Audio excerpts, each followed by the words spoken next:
What's the worst case you've seen of someone trying to play the victim when it was all their own fault? My mom ruined my courthouse wedding, called me selfish, and made fun of my shoes on my wedding day, and made me swear to her that I wouldn't tell our family I was getting married until we had a big ceremony, then proceeded to go behind my back and tell people anyway. She is now genuinely surprised that I'm upset and going around crying to all my aunts and uncles about how her only daughter will not speak to her. A woman rear-ended my car in the car wash of all places. She failed to put her car in neutral and rolled right into me. She then proceeded to yell at me and insist that it was my fault for not going fast enough. After we finally convinced her that the track always goes the same speed, she decided to blame the car wash employee for making the track too slow. My friend's sister. She doesn't feed her kids, nor send the oldest one, 7, to school. An older lady walked into a construction area where she knew she wasn't supposed to go, just to snoop around when the workers weren't there, and then sued because she slipped on a plastic floor covering. She worked there. She knew the area was off limits. Did it anyway.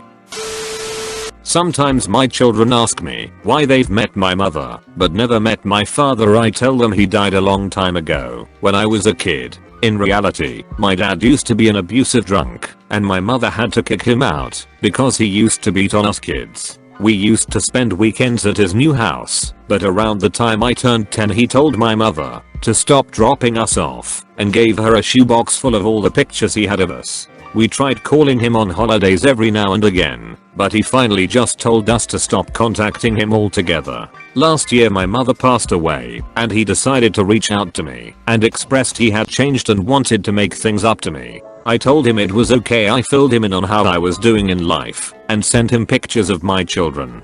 But I expressed I was already a man and don't need a father anymore, but he was forgiven for the 20-year absence. He then proceeded to tell me that I'm horrible for pushing him away and abandoning him, that he was dying and just wanted to fix things. So I just explained to him, it's already forgiven, but he abandoned me and I had no time for his foolishness. I wish things would have been different, but he's too much of a bad influence to allow in my children's lives. Edit. I'd like to thank everyone for the positive support and encouragement. I hope everyone who shared a similar experience can find happiness regardless of us having crappy upbringings. Facebook drama from a few years ago. This girl was leaving a bar drunk, and she backed her car into the car of someone she was an acquaintance with while exiting the parking lot. Then the next day went off on him for telling the police he saw her do it when he knew she was poor and could have just said he didn't see it and had his insurance pay. I lost a lot of weight, 150 pounds. My overweight friend didn't. I don't care. She's my friend. I love her. I tried on a pair of size 12, size 8 US jeans, but they were too big, so asked for the smaller size. Before I could try them on, my friend stormed out of the shop, and when I followed her she screamed at me for rubbing my weight loss in her face. I lost the weight in 2015. I've been this size for 4 years. I once witnessed a car accident where a lady blew a red light and another car, whose light had clearly turned green, didn't see her and hit her broadside. The innocent driver had her view obscured by my vehicle also entering the intersection. I was able to stop, but she couldn't. After the impact, witnesses stopped to help, and the lady who ran the red light tried to argue she was going through on a yellow and that her neck hurt. Apparently she had the nerve to attempt a lawsuit over it, because I was later interviewed, deposed over the phone by crazy lady's lawyer, who tried to trip me up by saying another witness claimed to be the same place I was. Too bad, man. I was right there, and there's no way in heck you can paint me as an unreliable witness for your client to steal money from an innocent for her own stupid mistake. My crazy college girlfriend cheated on me and then blamed me for causing problems in our relationship by being obsessed with the truth as I figured out what had happened. Edit. This was a long time ago, but it amuses me that 10,000 plus people have rolled their eyes at her.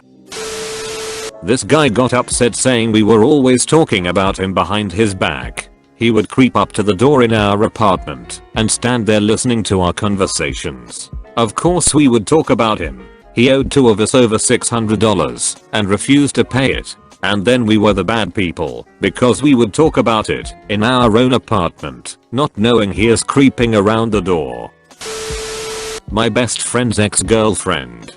Basically her ex was kicked out of her parents' house when she told them she was a lesbian. She moved in with my best friend since they were dating at the time. At first she told my GF that she was too depressed to find a job. My best friend was okay with that, even if it meant she'd have to work more, which she did. She even found a second part-time job. For the next 6 months, whenever my best friend asked her if she found a job, she'd always get the "I'm too depressed" response. Eventually my best friend finds out her girlfriend cheated on her. Her excuse for cheating was, "You're always at work and never have time for me. I need someone who will be there for me." My best friend kicks her out, and then her ex blames her for having to move back in with her parents. The kicker: turns out her parents never really kicked her out. She was just tired of them telling her to get a job. My brother, our whole life, has blamed our middle class upbringing for him taking zero responsibility. He's basically a 40-year-old version of "no one gets me." He spends his money recklessly, has turned down opportunities to advance himself in lieu of making YouTube videos in his sheet ranting about how riches keep him down. It's pathetic. My mother. She pulled the old going to the store routine when I was a kid. She called 3 days later from halfway across the country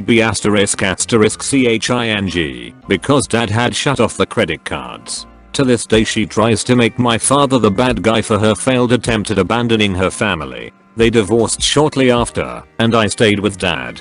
I've always been second rate to her for being, in her words, disloyal.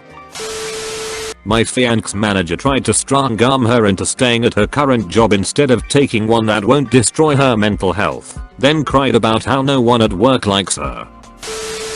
My cat plays with the closet door and sometimes shuts himself in. Then I get an angry cat yowling to get let out, and acts like ***** I am **** the one that locked him in there. A friend's baby daddy makes no effort to see his kid on his court-approved visits, but when she won't let him see the baby any random time he asks, which is her following court orders, she's a ****************** and keeping him from his child. My 50-something-year-old mom's very frequent non-sober calls and hysterics about how her life is ruined. This was after she turned our lives upside down with her alcoholism and drug abuse throughout our childhood, went to rehab 5 times, and relapsed every time, was given literal countless chances by my dad and family to start fresh, including amazing job and housing opportunities, nearly bankrupted my dad, forced him to move and raise 6 children on his own, and eventually lost relationships with all of her family and children. Kept me up until 2.5 years ago when I received a call that she ********************************** up again, got herself kicked out of her free housing arrangement, and lost her job before it even started, forcing me to go pick her up on the side of the road and crash at my apartment for the night. I remember when I was scrambling to hide all of the alcohol and pills in my place before getting her, then picking her up and her crying that my dad was still ignoring her and wouldn't give her money anymore. It really hit me that I'd finally had enough. Victimizers, am I right, guys? Family member who has a ton of tickets and warrants because of driving drunk is always mad about being arrested and blames the cops for catching them. Drives me crazy because other family members keep bailing them out. Oh, they have kid. Oh, they will lose job etc. Really gets my goat, especially because it's drunk driving and we have a family member permanently hurt from a drunk driver. I just can't with them sometimes. A college of mine whined about her job 24/7 and that she quit eventually. Then she went to see a psychiatrist cause she needed to feel justified that quitting her job meant she had no regrets and she was actually mentally ill and couldn't cope. It was a residency program in one of the best hospitals in the country. Her psychiatrist, after evaluating her, straight up told her she was a whiny brat. Recently I went out on a date with a guy. During the date he proceeded to hit on someone and get their number in front of me. Apparently it was my fault because I'm bisexual, so clearly that meant I'd be interested in her too. I was just like, my cat sticks her foot in her water on purpose.